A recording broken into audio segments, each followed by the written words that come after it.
Halo para penggemar catur dimanapun Anda berada, saya senang berjumpa lagi dengan Anda. Hari ini saya akan coba membahas opening tajam, yang kemungkinan sering Anda temukan, namun Anda tidak paham, di mana titik-titik penting, di mana seharusnya kalian lancarkan serangan rudal balistik. Opening tersebut terjadi setelah putih mainkan bidak E4, dan kita jawab bidak E5. Setelah itu warna putih memutuskan F4, kita kenal yaitu King's Gambit. Memilih keputusan tajam, namun opening ini sebetulnya sangat lemah, yang sangat menguntungkan bermain sebagai warna hitam. Bagaimana cara Anda untuk bobol pertahanan ini? Simak video berikut. Ada dua bagian yang bisa Anda tempuh di sini, bermain tajam, seperti tangkap bidak di F4, lalu diikutin G5, support bidak Anda di F4. Atau juga memilih variabel yang lebih sederhana, bidak ke D5, tergantung keputusan kalian. Saya hanya bisa membantu sebagai jembatan, bukan sebagai landasan. Di sini kita ambil variabel sederhana yaitu bidak D5. Sekarang ada berbagai kemungkinan besar respon warna putih, dan kita akan terapkan satu persatu.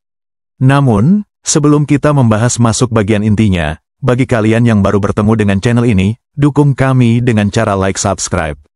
Daripada Anda pikirkan soal ijazah palsu, dan pejabat Konoha, itu tidak akan membangun kalian. Saya sarankan lebih baik fokus belajar, lebih menguntungkan bagi kalian kawan.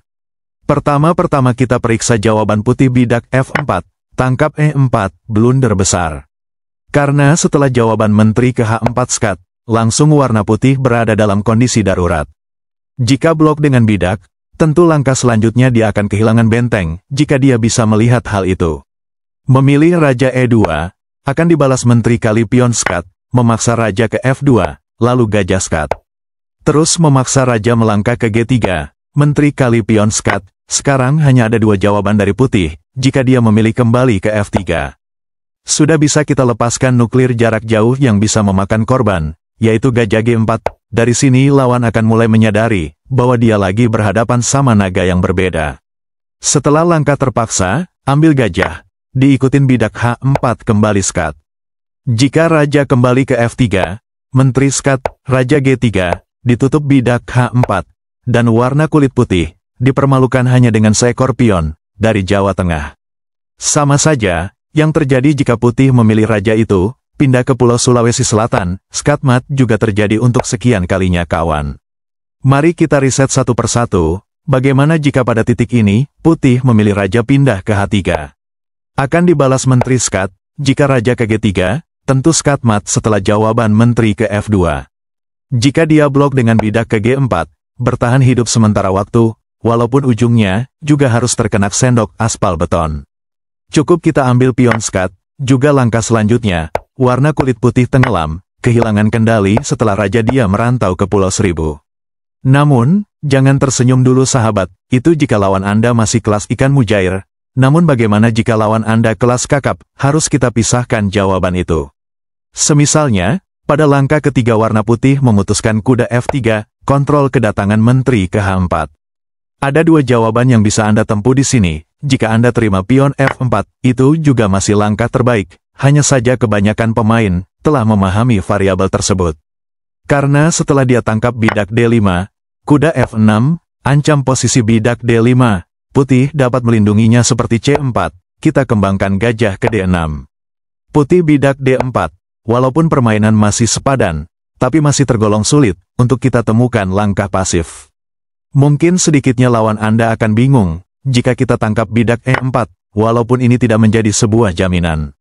Namun, jika dia kurang paham, bisa saja dia kehilangan kendali, seperti perahu yang kehilangan arah, tidak tahu tujuan, pulang ke Pulau Kalimantan. Sekarang hanya ada satu jawaban real dari warna putih, kuda kali bidak. Setelah itu kita kembangkan gajah seolah-olah menekan gajah, ada ancaman selanjutnya pada kotak H4. Jika dia kembangkan gajah, tempo menekan bidak F7, kita kembangkan kuda support bidak F7. Maka jika dia terburu-buru langsung amankan posisi Raja, blunder besar, karena setelah kita lanjutkan pertukaran gajah dengan kuda. Diteruskan menteri D4, maka langkah selanjutnya, salah satu perwira dia akan gugur di medan pertempuran, tanpa ada perlawanan sedikit pun. So, mari kita riset jawaban kemungkinan lain dari warna putih, jika dia mainkan kuda ke C3, menekan bidak E4. Kita kembangkan kuda ke D7, tempo menekan kuda 2 kali, putih lanjutkan pertukaran kuda. Disusul tangkap pion, seolah-olah sekarang dia sudah unggul 1 pion, namun blunder jika Anda mainkan menteri ke E7, setelah putih rokade. Anda tidak bisa tangkap kuda karena ada ancaman benteng ke E1, maka keputusan terbaiknya rokade. Permasalahannya, sekarang Anda harus kehilangan 1 pion, tanpa kompensasi apa-apa. So, untuk mengatasi permasalahan ini, terlebih dahulu Anda mainkan menteri ke H4 skat. Jika blok dengan bidak, menteri manuver kembali ke E7, ancam posisi kuda. Maka blunder besar, jika putih berpikir sama, kalau dia amankan raja adalah langkah transposisi. Setelah sampai pada titik ini, mari kita ikutin gelombang lawan, menteri tangkap kuda. Mungkin di sini dia akan sedikit tersenyum, berharap bahwa langkah selanjutnya ratu kita akan gugur. Namun, dia salah pilih lawan kawan. Perbedaannya sekarang bidak G3, sudah maju sehingga gajah terang kita bisa ke H3. Semisalnya, putih mainkan benteng ke E1, menekan menteri, di mana raja sudah ada di situ. Senyuman akan menjadi tangisan penyesalan seumur hidup, setelah gajah skat, jika raja geser ke F1, ditutup gajah H3, dan warna kulit putih selamat jalan di dunia akhirat.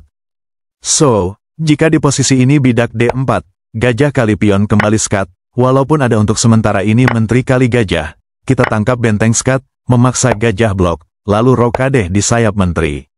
Mungkin lawan Anda akan berpikir sendirinya, padahal tadi, hitam memiliki ancaman langsung pada menteri, yang sulit dihindari. Kenapa jadi begini? Justru saya kalah material, mungkin ada yang tidak beres di sini. So, sekarang mari kita pertimbangkan, kemungkinan jawaban lain dari warna putih. Di sini dia tidak tertarik pada pion itu, lebih memilih rokade, memastikan keamanan raja, gajah C6, jika benteng E1, menekan bidak E4, kita balas gajah skat. Raja geser ke H1, dilanjutkan menteri H4, jika kuda tangkap pion tempo menekan gajah gelap, dan pin posisi raja, terlihat situasi kita seperti dalam keadaan darurat.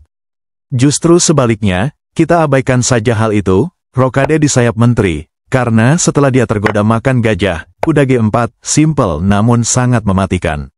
Sebagai opsi terbaik dia harus menukarkan menteri dia dengan kuda. Jika hal itu terjadi kawan, tentu kemenangan mutlak bagi hitam, sudah tak terbendung lagi. Jika bidak H3, menteri kali pion skat, maka langkah selanjutnya skatmat akan tercipta. So, walaupun dia geser raja ke G1, ingin lari dari kenyataan pahit ini, sama saja yang terjadi, setelah menteri tangkap, juga langkah selanjutnya, warna kulit putih, menjadi sambal balado. Sampai di sini pembahasan kita. Saya mohon maaf jika ada penyampaian yang kurang berkenan.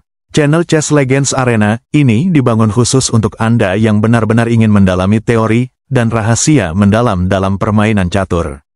Dukungan Anda dengan menekan tombol subscribe sangat berarti, karena setiap langkah yang kita pelajari di sini ditujukan untuk mengasah ketajaman strategi dan pemahaman Anda.